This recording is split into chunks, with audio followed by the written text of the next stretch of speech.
We have to have strings attached before we give $500 billion away to giant corporations. We need to make sure that money isn't just going to big corporations, that it's going to people who are struggling to pay student loan debts. So, Senator, let's talk about it. Now, it makes no sense what compromises to do student loans. Are you willing to make? Well, how about one on student loans? I'd like to see us forgive all of the debt on student loans. That's not a compromise. What compromise are you willing to make in the bill that's been put forward so far? If you'd let me finish. Sure. I would like to see all of the debt forgiven on student loans. Right now, the proposal on the table is to forgive the interest and to forgive $10,000 worth of debt for each student. I could live with that. I think that's a good place for us to start, and it relieves the pressure on a lot of people who are living really close to the economic margin. The notion that the federal government should be out there squeezing dollars out of people who are losing their jobs, who are living in this time of economic uncertainty, makes no sense at all. It's harmful to the individuals and it's harmful to our economy. So I see a compromise there. Let's do that. Increasing payments on Social Security and disability. Look, I'd like to see them go even higher, but $200 a month every month for the next couple of years, that would lift more than 5 million people out of poverty. It would mean that seniors who are locked at home right now and have to use food delivery services and spend more on health care will at least have a little cushion in their budget. Those are the kinds of things I'd like to see us do, and I'm perfectly willing to compromise on the numbers. In fact, I think we've already done that.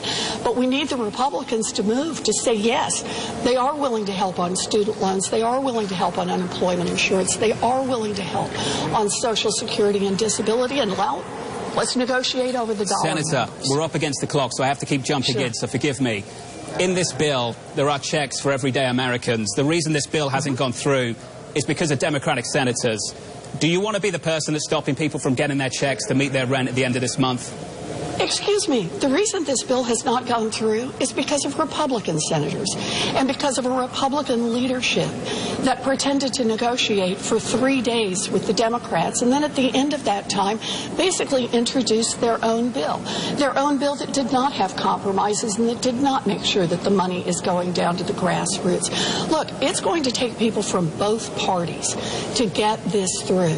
Now, we've laid out what our principles are, and that is you can't give $500 billion to giant industry and not help people at the grassroots. So, Senator, why don't we strip out the bailout side of the bill, spend the rest of the week debating that, and then get through the rest and get it done quickly so people can actually receive some money? So I'd love to strip out the bailout part of the bill and just concentrate on student loans, unemployment insurance, on increasing Social Security, on getting help to small businesses, and on making sure we're getting the money to our hospitals and our testing facilities.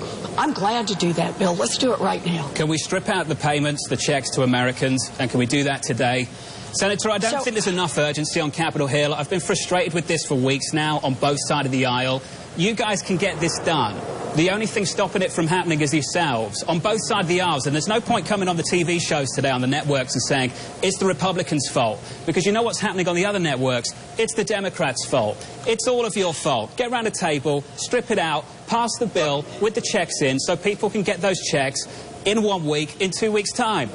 So I am glad to sit down and get money into the pockets of people right now. I think we can do that with cash. I think we can do that by cutting student loan payments. We can do that by expanding unemployment insurance, and we can do that by expanding Social Security. I've been talking about all 4 of these 4 weeks now. I have put forward those proposals. And right now, we don't have Republicans to negotiate with on those issues. They're not there. So you tell me what you want to do. You want to bring one on this program? That's fine with me. I will do just that, Senator. But this is the kind of thing that puts money directly into the hands of people who are suffering. I want to do that right now. I will stay here. I will work around the clock to make that happen. But we've got to keep the focus on money into the hands of people who are struggling right now. We are not going to rebuild this economy by putting a bunch of money at the top. We need that money going down. Senator, I totally agree. It needs to happen quickly. But let me tell you, we won't be playing the blame game and letting you guys dictate who is to blame. If you guys don't get this done, It's every single one of you that needs to be held responsible for it. Both parties, the whole of Washington. Senator Warren, great to catch up with you. And Bloomberg's Kevin Cirilli, thank you very much for joining us as well. Coming up on the programme, the market moving